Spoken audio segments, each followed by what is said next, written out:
Everybody, welcome to Forge the Narrative. This is our Monday Night Live webcast. My name is Paul Murphy. I'm your host. I'm joined tonight by Justin Troop and Chris Morgan. The Spanish Inquisition. What's going on, guys? And Horse Heresy Plastics, I've been doing a lot of research on like what list I'm going to make, and I'm still stuck. I don't know what I'm going to do. I have no idea. Well, have you picked a Rite of War that you want to use, or are you just using the Force Org?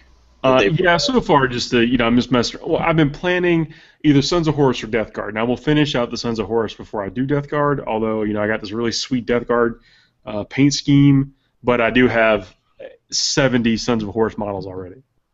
Luna Wolves, actually. That's what I think I'm going to do Space Wolves because I don't think I'm going to be playing them in 40K, and I definitely do love that Legion. I think it's really cool. So I think that there's going to be some good opportunity. Think of it this way, is that the White Scars bits just dropped from Forge World, and they're the best ones out. They're the best ones. That's true. Those things are hot. Yeah. So I am impressed. I think they look really good. They do. The heads by themselves look great. I mean, and they could work for any chapter. You could figure out a way. But the torsos look really good. Well, the helmets, I mean, it just seems so much more aerodynamic. If you got these guys riding on these bikes, and the Forge World bikes look tons better than the 40K ones. They got that kind of like light cycle look to them. You know what I'm talking about? Yeah. It looks a lot more streamlined and aerodynamic. Like you would see these guys, the faceplate would be designed to cut the air in front of them. I don't know. That's kind of what I got looking at them. Like the chops and stuff that they got going on down the sides like that. Like I thought that was just so cool. I would probably shave them to get rid of like the top knot, and then those come separately shave down on most of them. Yeah. See, I wouldn't run top knots, but other than that, like probably one of the coolest. Even the torsos, man. Like everything about it's just so it's baller, man. It is. I'm even thinking like librarians, because librarians shoot lightning bolts. Put out the rest, like hold off on releasing the rest of the Blood Angel stuff. I'll take the ones that you're giving us just to hold us over, but then wait as long as you can, because apparently the longer you wait, the better the sculpts look. Touche. Save the best for last. Yeah. We're patient men. Yeah, and in the BA that I've been putting together, I mean, they work for. They would most likely work for Heresy also. I paint mine with a Heresy era color scheme. All mine are red and black.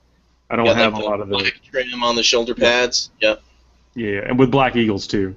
Or where they are, but mine most typically don't have eagles. But if they do, they're the black eagles. Yeah. So yeah, I'm looking forward to that. But Chris, you may hit it on the head in the podcast with they're going to release a boxed game with Horus Heresy figures in it, and it's kind of interesting though. The figures work for both sides. It's like their dream game. They can put out these Marine-based figures that sell really well, like they did for Age of Sigmar, which I got something to talk about. Age of Sigmar 2 coming up. But they could put out this game where you buy it with whatever scenarios in there, and you could either keep all the figures for yourself and make a bigger starter army, or split between a buddy and you can use the same sprues. Yeah, I'm all about that. They put out a Horus Heresy, anything Horus Heresy that they put out. I even got that iTunes or the iPhone app for that Horus Heresy reskin of the army builder thing, what Game of War or whatever you want to call it. Like just because it was Horus Heresy, because I wanted to play Horus Heresy. I am so digging that universe right now. I have a list I've been putting together that's based off of it's the aerial assault Rite of War, where basically everything has to come in either via deep strike or be in a flyer. So I've got 2 of those Storm Eagle gunships, and they're full of 20-man squads of Marines, or 18-ish with a couple independent characters, depending on, I put apothecaries in there and stuff. And then I've got drop pods with those Legion specialist weapon guys with the Volkites and the Meltas.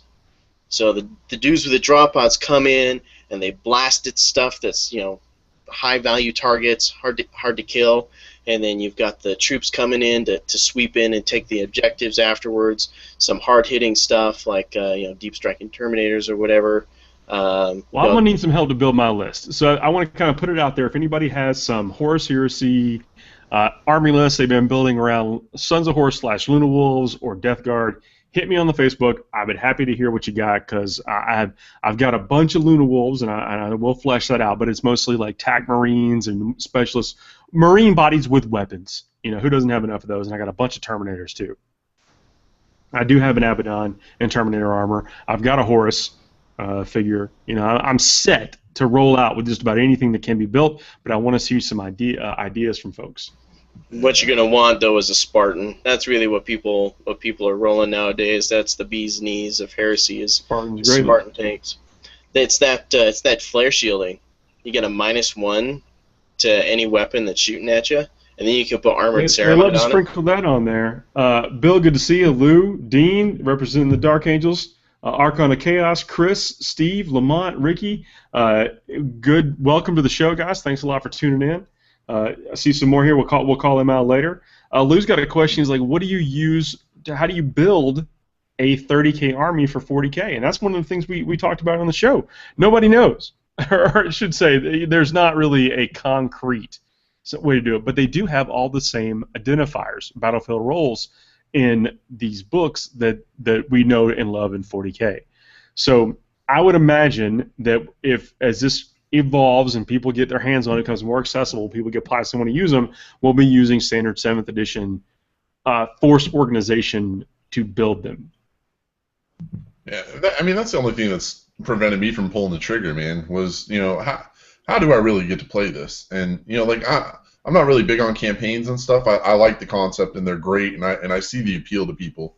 For me, it's not, you know, I'm not big on that. And then, you know, like you're touching on too, like I have no idea where to even start, man. If I started buying stuff, I'm going to be bankrupt 4 times over. Well, you can't go wrong with a bunch of Bolter Marines. You really can't. Well, that is true. I love them Bolter Marines. And there's some dudes that you can put into those bigger squads, some characters you can use to make them fearless or whatever, so they don't get swept as often as, you know, everyone's scared of. But, I mean, you got to be ready for it to happen. You just got to think like a Xenos, I guess. Man, to me, like the big blocks getting swept and stuff, man, that feels fitting to what little bit I have read about the Horus Heresy. Like, well, dudes aren't dying in onesies and twosies. They lose their morale. They do. They break out. They do. Yeah. There's a whole lot of people running, and it's a swirling mass of give and take of combat. Kind of what you know, what you might see in this kind of a battle. Yo, name one thing in the Horus Heresy that didn't sound tragic. Oh, that's a very good point. That's a very good point. Well, you know, like, it wasn't the massacre of Istvan, or, you know, like that wasn't like, oh, we had a little scuffle. You know, it was like a massacre, drop site massacre. Like 500,000 Space Marines just up and died. Like, no big deal. That's only like 5,000 individual Space Marine chapters. Yeah. I started reading Ravenlord. That's why your 20 blocks are getting swept.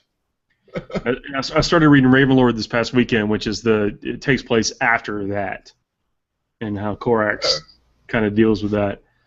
Which, you know, the more I read about him, the more I like him.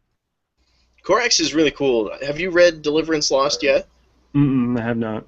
Okay, that's a really good one for him as well. I would recommend that. I never thought about Raven Guard before I read that book, and then I read that book, and it was kind of like when I read Scars, and I was like, oh, White Scars are actually kind of cool.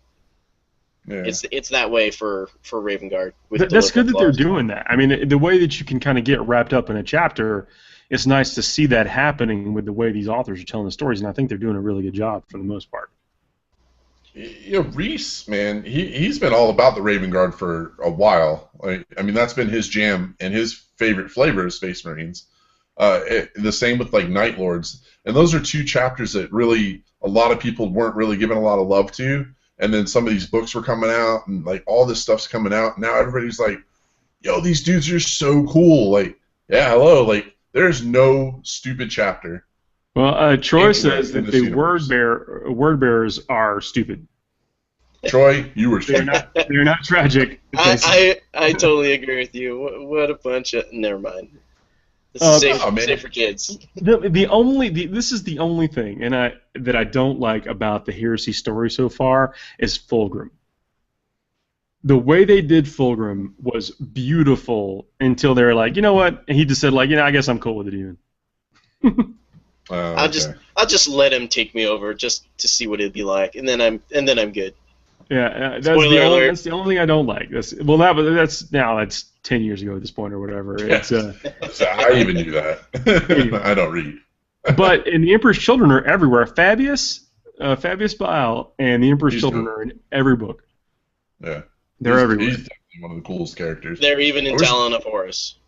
I'm surprised there's not was something. better.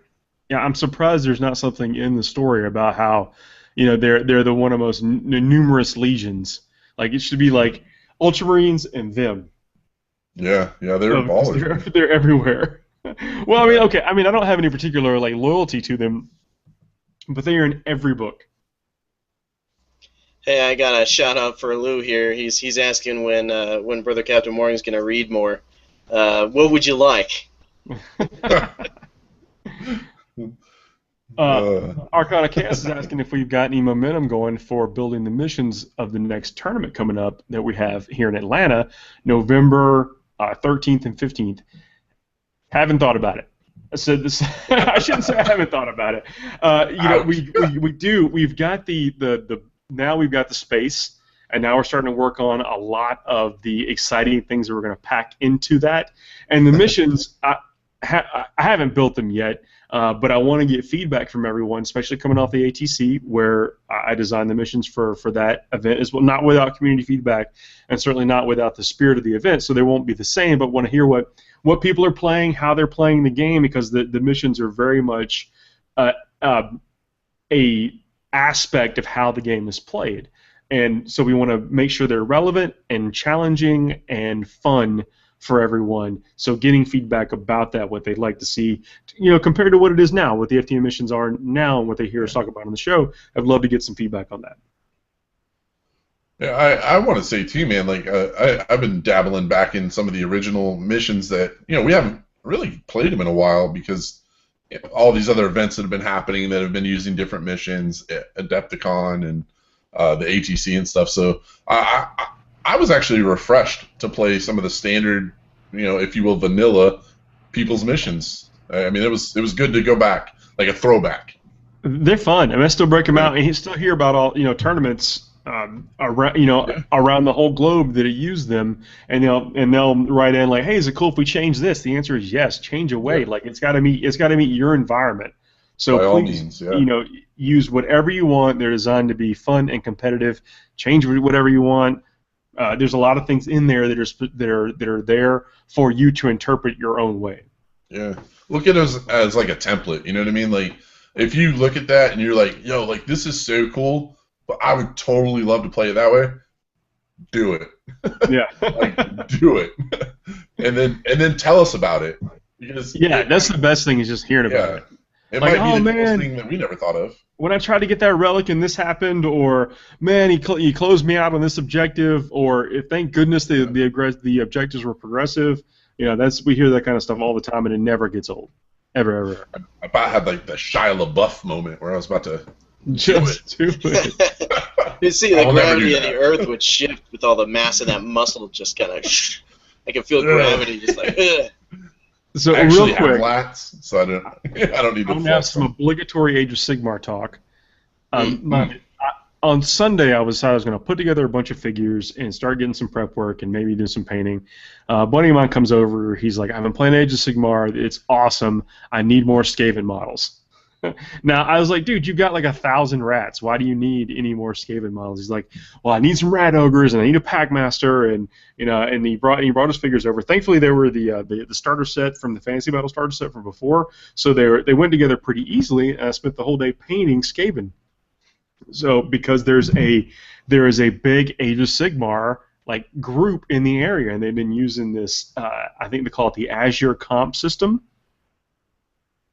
Yeah, which it's breaks everything down to 1 or 2 points or 3 points each or whatever, and you build like a 25-point or something list. I don't know the particular. I didn't want him to fill me with my head with his crazy talk.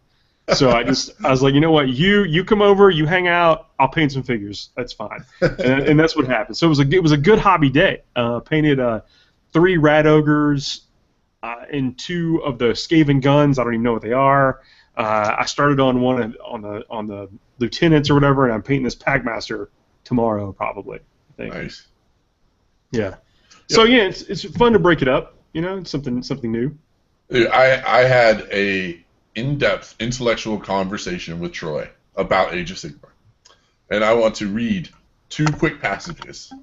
I need to hear what this is. I need to hear this.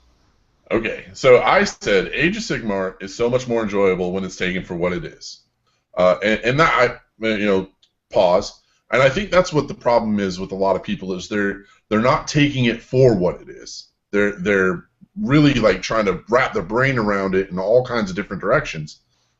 Troy, it hit me. I'm talking like a blind left from over top. He says, and what it is a fun game where you are playing with someone, not against them. Mic drop. That's interesting. That's yeah. Mind blown. Yeah. Dude, in every game that I've played, I have not thought about it competitively.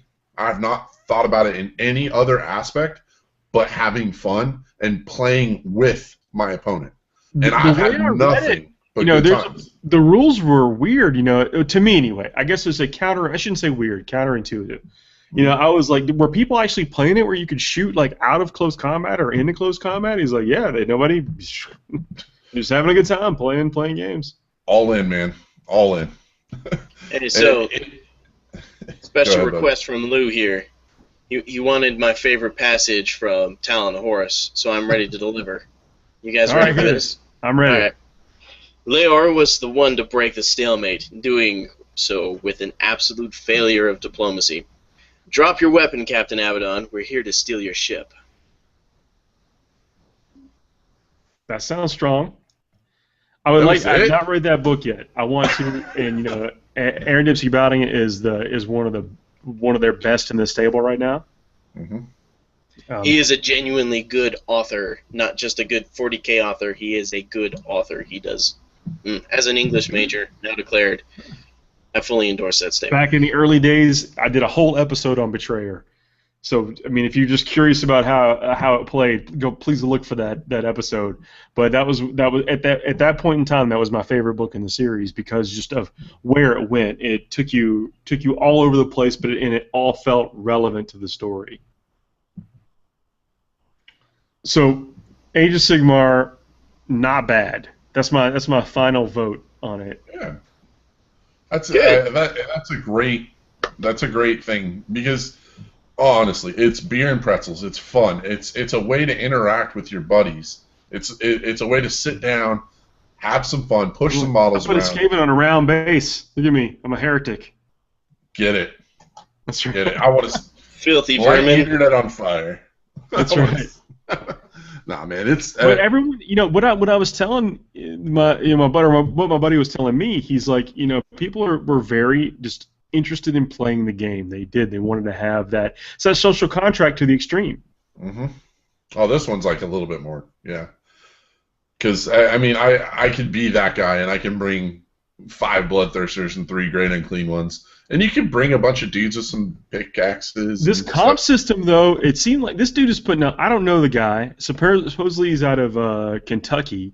He's put a lot of thought of this, even like written like a novel or a novella or something for the. I don't know. The guy has put a lot of effort into making this comp system, and people seem, at least in our area, have been adopting it. So I haven't read it, so I can't endorse it. I can just tell you that my buddy had a great time. That's good. That's good to hear, man.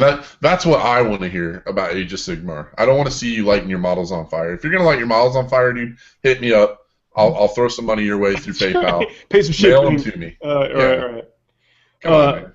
Paul saying, are we based in Atlanta? Yes, I'm in Atlanta, or at least really close to Atlanta. Yeah. Hey, I want to do a quick shout out to Pete Garibay. I hope I'm saying that right. First time watching the live show. Welcome, sir. Glad to have you. Dude, man, good to see you. Thanks for tuning in. I know on a Monday night, especially in the middle of the summer, it gets difficult.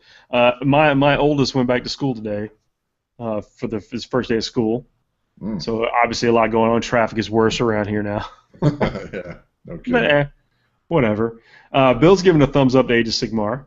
And he said, but he doesn't like the iOS app. Oh yeah. It seemed a little weird to me too.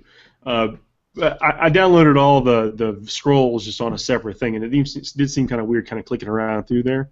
I don't know. I mean, but I blame that more on my inexperience, knowing how to use it. Oh no, it's clunky. They needed to separate it like by army instead of that big mishmash of a 30-minute scroll looking for something. I didn't like that. Kelly K saying he's got some salamanders for a 500-point starter army. Yo, Kelly, pick a freaking army and stick to it, buddy. He's doing it for somebody else. You don't have to. Yeah, I don't know if you have to. Play what you want, especially with allies, man. Yeah. Paul says he's in Birmingham. Man, that's not too far away. I'm actually thinking about hitting up the Redstone Rumble in October. It's like the first weekend in October. Thinking about hitting that up. It's close enough. I can like kind of plan a casual trip out there. I don't know what I'm bringing yet, but might be fun. That event's got a lot of good feedback about it too over the years. I've kept my eye on it. They're nice guys. Yeah. Ran into those guys at other events around the area, and they're very, very good guys. I've never been to that particular one, but I've been to events in that area. I think it will be fun to get out there and play some games. Okay, man. Essentially right next door. So with 40K being kind of stalled right now, are we digesting the meta appropriately? Is everyone ready? Do we all have a list that can handle the War Convocation? Do we all have a list that can handle 5 Wraith Knights? Do we all have a list, that does this, that, and the other? I'll be honest though, I think 5 Wraith Knights we're not going to see that in organized play anymore. Why so? Well, it's one of those things that it's off-putting to people. In a way that's such an extreme, and it's not like, let's say, Wave Serpents were. The guy who brought Wave Serpents could actually win the overall tournament because there were no real good counters for it. With the 5 Wraith Knights, there are really good counters for it. And the problem with the really good counters, is that they'll get beat down like round 2, round 3, and then all those lists start to circulate, and the people that know that they're kind of out of the win, the overall win, and it starts creating all these feel bad experiences once you start kind of getting them into the mid-tier, lower-tier rankings of the day. I completely agree with you, 100%. I don't think I've ever said that. So. Yeah, well, and I don't know that they will never, because things like the ATC was beautiful because you could everyone's bringing their 1-2 punch, and that's an amazing roundhouse uppercut, whatever. It's great, and you could put the counter on it, or if you messed up the pairings, it was your fault for getting got. And of course I'm simplifying that, but that's the long and the short of it. If you were in a situation where you either rolled bad, had to do something, forced into a situation, screwed up, fought got a solid counter or whatever. It's like a chess match, and you were on the bad end of a trade.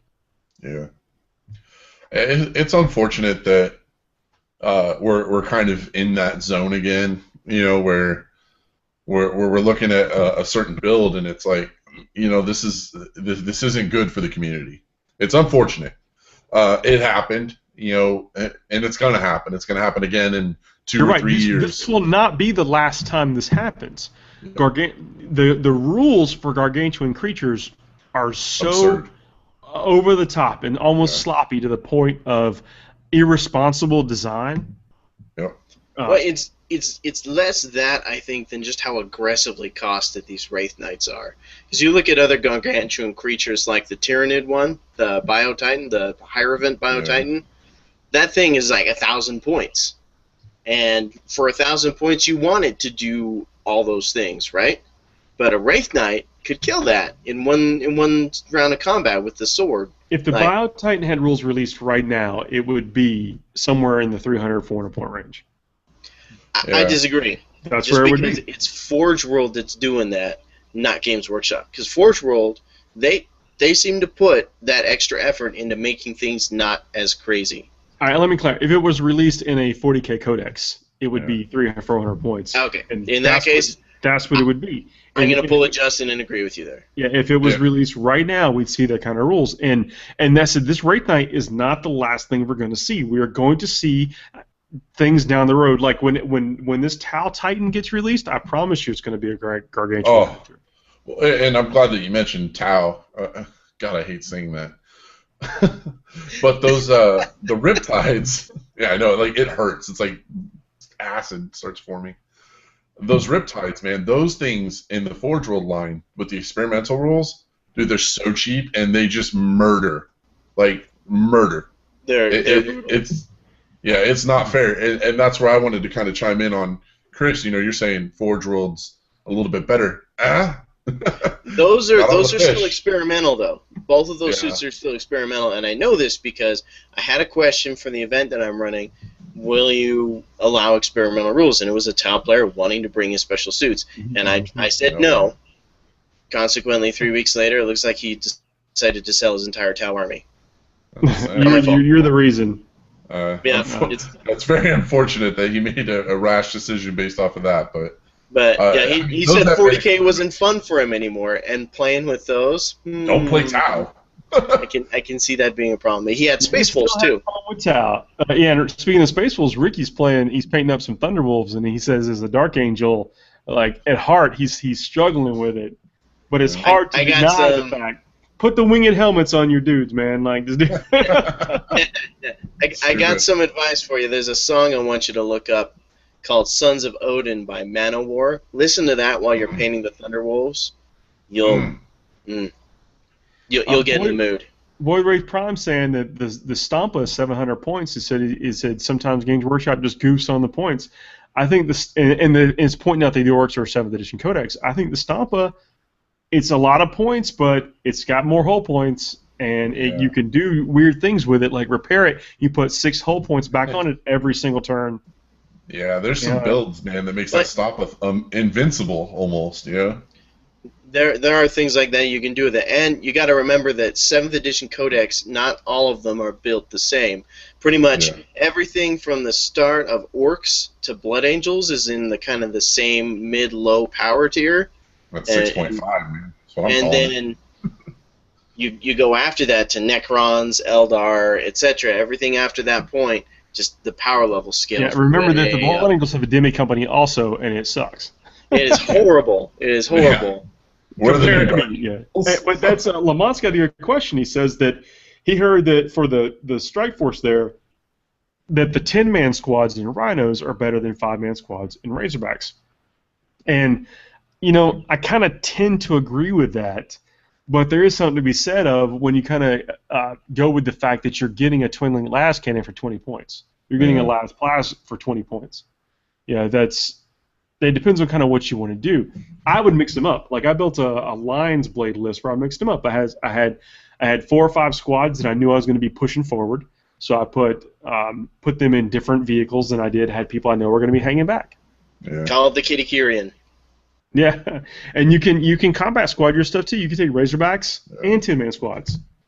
Yeah, I like the Dark Angel one a little bit more. One of the more overlooked facets about it was you have to take an assault squad. You have to take a Devastator squad. There wasn't alternating things, you know, like or attack bike or this or that. It was like pretty straightforward, you know. And I was thinking about it, and I was like, man, that's pretty cool because it's giving me everything that's kind of cool about Power Armor and about a Space Marine. Like I feel like I'm actually fielding like an entire company when I do that because I'm seeing every element. I'm seeing them jump troops. I'm seeing them big guns. I'm seeing the dudes with the bolters, and it's all there, and they're all in transports, and they're all drop podding in. Like, that feels like a battle company. Yeah, I agree with you there.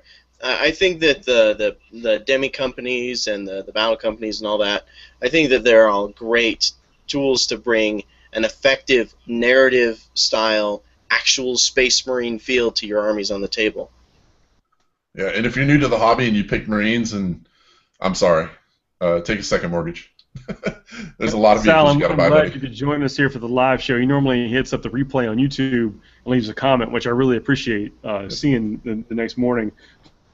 Glad you could be here. I think it was, he started a new Facebook page too, so check out his page on Facebook. Give us the name of that so I can shout out here on the show so maybe someone else likes it too. Anyway, I love seeing 40K stuff come up in my feed. Yeah. So, okay. Where's the new Demon King Codex? That's Right? a good question. Right? I thought we were going to see it already. I did. I thought we were going to see it. This is the few times that my predictions have been wrong. Now we're going to see it, and it's going to be the next one we see, if I had to guess. Yeah. But we haven't seen it yet, so my time frame is off. But I'm building demons like no tomorrow. You know, that's what I was actually building while I was waiting on some of the rats to dry up was some more pink horrors, which I will paint like Slimers. So they're green horrors for me. Now, I'll tell you, I watched the battle report that had a bunch of the Tzeentch demons. It was a couple Tzeentch demon princes with a greater demon of Tzeentch, and it had a bunch of horrors and flamers and things like that, and they did some summoning, and it actually looked really fun to play. I just can't stand the way any of those models look. I really need to get that out of my head, or I think I'd have a lot of fun with it. I'm not a big fan of some of the demons either. The horrors in particular, and the new demonettes I'm not a super fan of. But yeah, I painted them and to me they're very interesting, and that helped. Mhm. And you guys, when my demon princes are ready, I'll reveal them. But y'all saw the work in progress, and that kept me excited. Yeah. I'm not going to spoil anything, but holy cow, like, my mind was blown after I saw those. Like, what I always thought of a Demon Prince conversion just went out of the window when I saw those things. So it's like, dude, that was my motivation. I Yeah. saw a really good Demon Prince. I'm like, I got to have a better Demon Prince. Hey, you got like 5 of them. You see, I have this whole Yeah, idea. I have this whole idea of a conversion I would do for Tzeentch that involves skeletons instead of horrors, that involves like fire elementals painted bluish instead of flamers as Tzeentch, from some of the other ranges, and then using sort of blindfolded, Doctor Who style angels with wings, bigger ones that look all spooky and gargoyle-ish instead of the demon princes and things like that, just to kind of give it. I really like the way that the undead stuff from World of Warcraft for the Wrath of the Lich King expansion looked. I really like that aesthetic and that color scheme, and so bringing that into sorcery, into a Tzeentch sort of thing, just kind of, I don't know. That's what I have in mind, but that is a really big project. Yeah. Whatever, no time like the present. Pete's asking, what do we think of the Nova 40K missions? I think they're great. The Nova missions are there's enough. We should be playing enough games to where that we want that variety, Mhm. And so a lot of thought have gone into the Nova missions too. They get a lot of play testing, and their missions are different than ours, but they can still both be fun. Yeah. I mean, and people have a good time at the tournament, and it's very competitive, and they put as much time into those missions as we put in the FTN missions. And correct me if I'm wrong, they got one of the best narratives out there, like, bar none. I know the narrative at the Texas Wargames Con, or whatever it's going to be called from here on up forward, but they got a great narrative, and then like Nova is like right there, just with these amazing thematic things that they do, and the guys that are running that, like, I've always heard great things. Where is That's nice to Nova? hear. Where does that go? Northern Virginia. It's almost DC. Okay, Yeah. so another event on the other side of the frickin' country. Great job. Yeah, But it's not a bad one to when hit, you're on the though. I West mean, there's Coast. a lot of people on the there, a East lot of who's at that event. Well, I want to see me some hobnobbing. And he grows it every year. Brant he's a very good advocate of the hobby, and Yeah. it's good to see that tournament still going strong. He's been on the show. We're gonna get him on again. Yeah. No, I'm no, looking forward to- I'm definitely looking forward to heading up there. it All will be right, good. well, get someone to sign something for me, guys. Okay. Oh, the Facebook page that Sal was talking about is Friendly Fire Gaming, a group from the northern suburbs of Chicago. Chicago's got some good players. Yeah, no kidding. He says they're just gaming our hearts out and spreading the good word. And so, yeah, if you're into, we're into that. Friendly Fire Gaming. Check them out on Facebook. I like the name. Yeah, I checked him out, man. I saw in my feed, he shouted out Paul and this and that, and I was like, well, what is this thing? And I clicked it, and They got a good thing going, man, and that's the stuff that we like to see.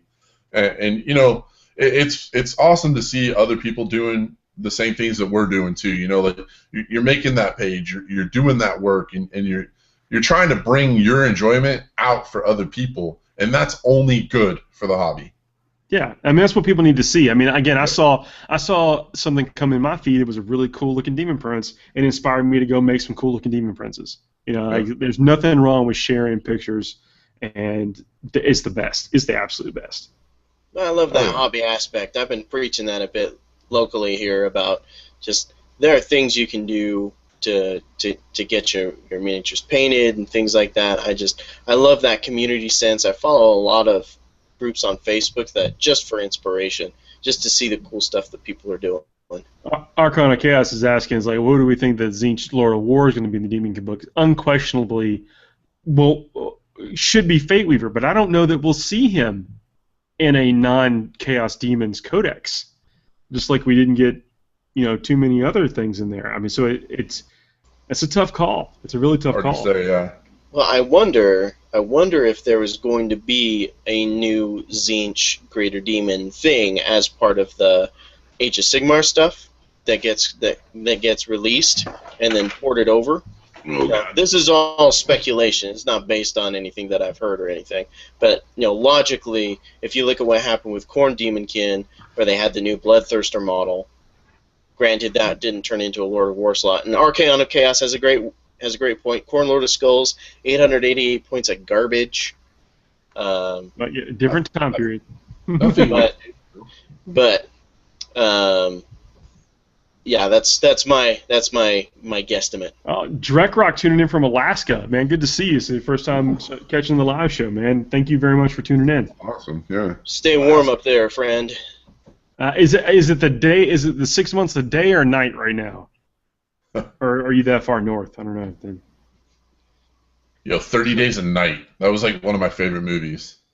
Bash is saying, can we give a shout out to the ETC stream on his Bastion's channel on YouTube? He's going to. Well, I don't know if are you publishing it there? But he's doing a bunch of media for the ETC. That's the European Team Championship. Mm-hmm. I'm gonna have a small spot on that, which I was very happy to be a part of. Did a neat little interview yesterday. That may have been like 2 days ago for you, Bastion.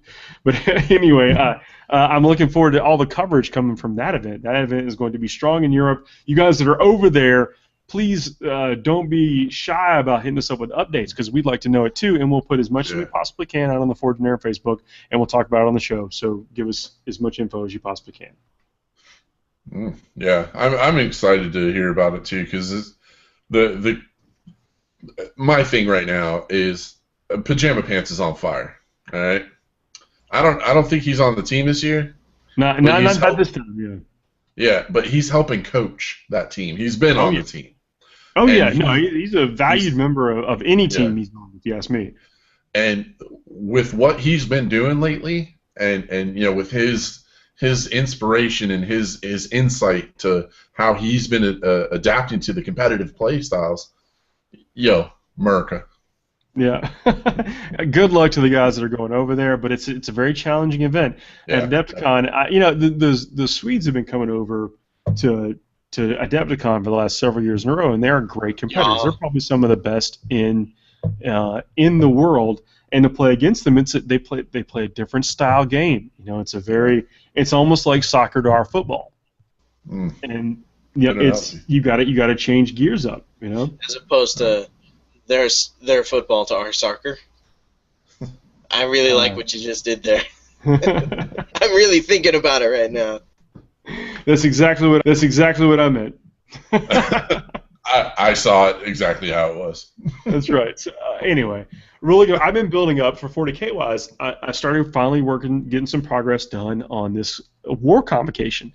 I think that list is strong, and I've been talking with another local player about how to equip the squads, because all the upgrades are free, all the war gear is free, and he sent me his list, and he had some what I would call questionable choices in there. Now, when I say questionable choices, he's an army list building pro. We've talked about it on the show. His name's Thomas Bird, and he does have a very, very high score in army builder. And he's taking things like arc rifles. He's taken a couple of the Dune with the lances, the Dune Striders with the lances, the Iron Strider. Excuse me, I think something like that. Yeah. Got the AA guns, and he's got the arc rifles for the Haywire, and two of the Dune crawlers, which I'm a fan of 2 Dune crawlers. Yeah, they do work. Very much looking forward to getting that going. But the thing that struck me was he didn't have 2 units of the Cataphrone destroyers. He had 1 unit of breachers and 1 unit of the destroyers. And he said that was because you basically need to have a character model be able to babysit the destroyers, or they wilt pretty quickly. And the breachers have a better armor save, and they do, again, a little bit something different. And I thought that was that because my instinct is to go with as many destroyers as possible. What do you guys think? Well, spamming grav never sucks, and that's why destroyers automatically are the more appealing choice. You can luck into wins doing that. Yeah. Well, in the 5 Wraith Knight environment, it's all the grav is as great as you can make it. Yeah. Now the breachers, they have a place though. They have Haywire in close combat. They have like shooting to get ready to assault and stuff like that. They have a place, and to have breachers with the Ruststalkers and the Infiltrators, that's 3 things that are able to charge things and really wreck them. I don't know, man. He might be onto something. I have never counted them out. I always thought that they were great. I'm a big fan of the formation that gives them. I know you are. You talk about that a lot. Yeah, you talk about that a lot. Almost as much as Adam talks about Tau. I don't talk about anything as much about this. I mean, that's just. Yeah. I might talk about Blood Angels more than Adam talks about Tau, but no, they're cool. So. Here's my Adam impression. So what about the Tau? How I would do the Tau? He said something last show like 16 times. It was like one sentence, and he kept hitting one word over and over. I can't remember what it was. It was funny. Sometimes I put together like a blooper reel. If it depends on what my time is. I haven't had time to do that recently, but if I did his, it would be about 67 times of me saying the word Tau. Oh man, you guys only knew what I have to endure. Yeah. He's going to listen to this tomorrow, and we're going to hear about it, I'm sure.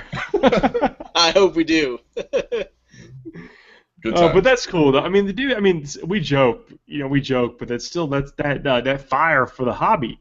I mean, that's what keeps us going, and it doesn't matter what you get a fire about. It could be Tau, it could be the lamest thing possible. I don't know what that is, but Tau. Not Tau. Tau have their place, and they're cool, right? Especially the fire-based combat. Underneath my foot. Yeah. I don't like them. Dean's asking us, is he putting torsion cannons or the heavy arc? I think it's the heavy arc. The torsion cannons? Which one is that? The heavy arc one's a little bit better. I think it's the heavy arc is what's going on there. I'd go for the heavy arc. Do you know why, Chris? Yeah, and we have the claws. I don't know if the claws are an upgrade or not, but they also. I'm a big fan of all the electric stuff that's in the. I say electric stuff. The electro priests and things like that. I think that there's some really cool stuff in there. Bill's I asking, want those to be better. Bill's asking, what do we think of the podcasts that are drying up, that are going away and doing other things, and why all the attrition? The real reason, and this is, I've had candid conversation with these guys, it's a lot of time. Yeah. And the hobby takes time, and this is an extension of the hobby, and so when things get in the way, something's got to give. And recording audio takes, it takes as long as it takes, and then you basically, however long it took to record it, it takes about double to edit it. Now, not every show edits to the same level that we do, although the ones you mentioned. Sorry, Paul. Good. Yeah. Well, I'd rather, again, it has to get, I'd rather be out there on the tape so we have something to pull back from instead of just, Anyway, let's just say our last show was 58 minutes long, but it took an hour and 20 minutes to record it. That's not including the break. But you got some nice reading time with Captain Morgan as a result of that. But it takes, again, it takes a lot of right now I would be putting together more pink horrors or something like that. Here's my box, right here that I would be working on if we weren't doing this show. Now, I mean but that doesn't mean anything other than that's why you have to give sometimes, and those guys have certainly been just like presences in the community that we'll never forget. And they're not they're going away. I joke with Carl on the Independent Characters this whenever he gets that episode out that he asked me on to deliver his eulogy, but he's obviously not going anywhere, So we'll see them, locally like we normally do, or maybe at larger events. But that's what it is. It takes some time to go and away from the hobby. And I'm betting that as the Horus Heresy books come out, he's going to put out an episode here or there. I hope he does. They do some great work with those. I'm going to get him on our show for sure. Yeah. Dude, like, at the end of the day, man, like, what a lot of people don't understand or know probably is the time investment. And then, some people, they're like, well, then why do it? Well, because I want to take my enjoyment and everything that I've learned to love from previous dudes that have done podcasts, and I've like Tao. Well, I hate Tao. Carl's show, like the Independent Characters, amazing show. I started when I started in the hobby. I started listening to it, and I was like, wow, like this is amazing. What these guys are doing is just so cool. The 11th Company, it was so good. Everything that they did, they teach you these things. I'm in a place now where I'm able to give that same thing back. And you guys as listeners is why I'm doing it now. And I hope that, what we are doing is giving you the same kind of enjoyment that I once had. And I still do. I mean, I still listen to other podcasts too. But I want you guys to get that same level of enjoyment, that keeping you in it and in a positive mindset, unless we're talking about Tao. Then it's all negative all the time. And then it's all, I know you don't like Tao. But yeah, again, it's fun. But it is part of the hobby. It's an extension of the hobby. And those guys, I'm sure we'll see them again. Like Neil and Carl are welcome on this show any day of the week. Neil's a friend of the show. Had one of my best games at the ATC against Neil. Oh yeah, that was a barn burner. Yeah, it was fun. It was a fun game. So that's, if I had to explain it, that's what I would say, and that's what they're telling folks, and I believe them, because this is a huge time commitment. But it's worth it until it's not, And again, we love doing what we're doing. So right now we're here to stay. It has not become a chore for us yet. So it's one of the things I look forward to. I look forward to the web show on Monday nights, because before I was on it, I was watching it, and then the podcast recording on Wednesday nights. Like those are like my two sacred me times of the week. And I love that relationship that we get to build with you guys as the community, because we are all part of the same gaming experience, and we can enrich each other's gaming experience by communicating and sharing ideas and seeing the hobby stuff that we do. You can. It's just something else to talk about too with your buddies. Like, hey, did you hear those clowns suggesting this, that, and the other? Like, what on earth were they thinking? Again, it just puts it. Talking Harlequins again, or. That idiot Harlequins are awesome. I'm almost to the point where I feel comfortable painting the Harlequins to the level that I would want to play with them. And I got inspired by Painted's video. I'm going to do one of those Viper things, and I'm going to do it better than he did. Oh, bold words, Paul Murphy. Bold. Yep. You have been called out. Called out. I'm gonna do it better, and only if my masking lines might be tighter, and that might be the only thing that separates me. That dude, man. I'm so glad. Like, I hope that this wasn't like just a one-off, and like he disappears again. That dude has been so clutch to like my hobby inspiration. Well, I've watched. All those guys with the tutorials back, this is a couple years ago at this point, where they were the first ones to show, like, hey, you could do an oil wash. Oil wash, and you can clean it up with a little white spirit on a Q-tip. Like, that blew my mind, man. That blew my mind.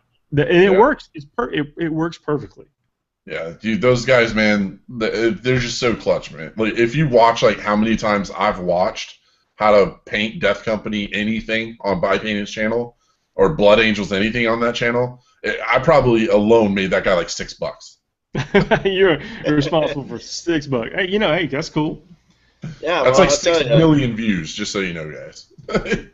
I'm a big fan of oil washes. And like, can we talk? I don't want to make this too boring right now, but like different washes for different effects on miniatures.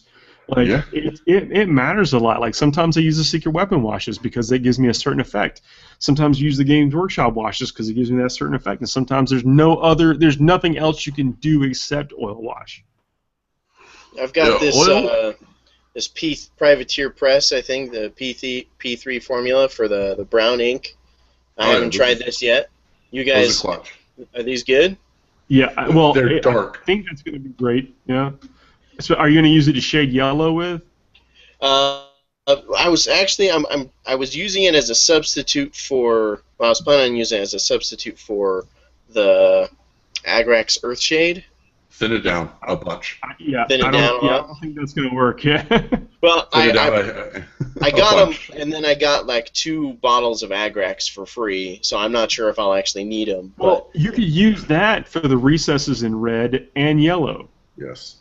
But you shouldn't put it over the whole model. Yeah. What those inks are a little bit more. Think of it as a like a dark, really, really heavy pigmented dark shade, like a glaze more than a shade. You know, it's going to hit that and it's going to tint that color to almost like a ghost tint, how Badger paints work and stuff like that. Like you're barely going to see the underneath color, and you're going to have that dominant color on top of it. So it's kind of like is it like the old GW inks? Because I have the ball red ink. Does it operate kind of under that same darker style?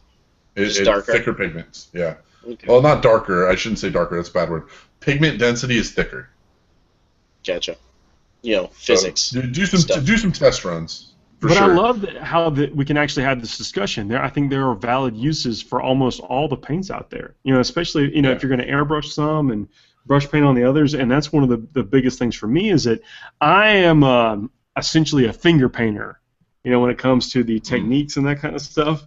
But for me, I don't like using airbrush paints that don't brush well, because I've got to go back and clean up my mistakes. Yeah. And so I need to be able to do that brush work. Tell you who does airbrush and brush well. That's that Game Air boy. Get it. Most of the time it does. I think you're right on that. There's only a few colors so far that I've found that I was like, and it was actually the one that I held up. I haven't hopped aboard the airbrush train yet. But I've been tempted to do it a couple of times, but most of the stuff I've been painting is red, and I've been using that GW Mephiston red spray for the undercoat on it, and haven't really needed it because that's worked surprisingly well for me.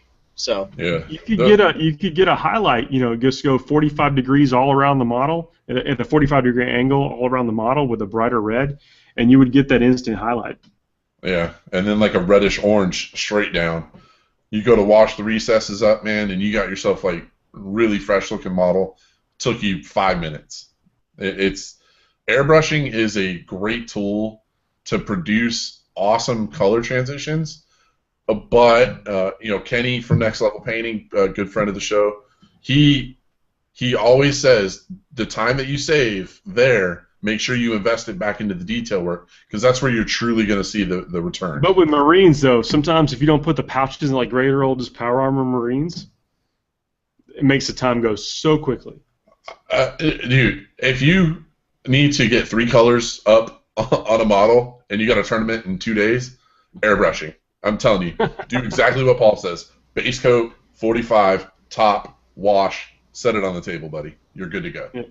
I would put the wash on it before I did the top layer. I see. I'm backwards. I seal it. Yeah, I seal it. Well, that's a style. I mean, that's like you decide what you want. But doing that gloss seal and then oil washing, sometimes you just can't even do that. I think we talked about paint long enough. I'm sorry, guys, for boring y'all to death with paint talk, but sometimes, whatever. Hey, FTN, gosh, I am not Englishing well today. We believe in all aspects of the hobby. Good missions, good miniatures, good rules, good games. We're all about that. Yep. You guys got anything you want to talk about before we get out of here? We only got a few minutes left. 5 minutes. Just want to do a quick shout out for the event I'm doing over here in Utah. Yes, we have an event in Utah, and I'm helping. Woohoo! But good West Coast events. Yeah, West Coast indeed. let's not talk geography again, or I'll hate you. But I just want to shout out this weekend at Gajo Games in Sandy. We are doing a practice tournament for the ITC event here, the Salt City Gladiator Games. It's going to be awesome. If you see the show, if you know people, bring them along. It's a great opportunity to learn the format and the way the games are going to be played. It'll give you a nice little edge when the actual event comes in 2 weeks from Saturday. So come and play. That's coming up quick, man. Pete's asking us to give a plug out to his gaming group, the Red Star Gaming in San Antonio. Plug away, San Antonio, Red Star Gaming. Check them out if you have not already. My former I'm fine with doing shameless plugs and shout-outs. I got no problem with it. We've got all the extension cords necessary for shameless plugs. Yeah. There you go. Yeah, man. It was a good show, man. And you know, I just wanted to thank everybody that was in the audience tonight and conversing with us, man. Good talking and stuff. We're gonna get some of these questions that we didn't get to because we got sidetracked. Expect some interesting announcements about the tournament here in Atlanta. We're going to call this thing Warzone Atlanta. It is a seasonal event coming up in November 13th to 15th. I know there's been some questions we got on the Facebook too. People like, it's going to be unlimited attachments. You can do whatever you want, 7th edition rules. We may put something in there to restrict gargantuan monstrous creatures, but so far that's the only thing we're talking about, and that's based on nothing but community feedback. And our understanding of the points game. are the other limiting factor. Yeah. I don't understand the game. Yeah. Well, guys, thank y'all very much for tuning in live and a bunch of questions. I apologize we didn't get to them. If there's anything pressing we did not get to in the chat, or you just didn't get to the chat, you're watching this on the replay, please hit us in the comments. Or on the Forge Narrative Facebook, facebook.com/ForgeNarrative. Subscribe somewhere. I don't know where the button is, but you know, wherever, that'd be awesome. It's big, it's red. You'll see it. I hope you can find it. Guys, thank y'all for joining me, Justin and Chris, tonight. It's been a pleasure. My pleasure. Yeah. Hope y'all have a good rest of y'all's night. Yeah. Cheers. All right, good night, everybody.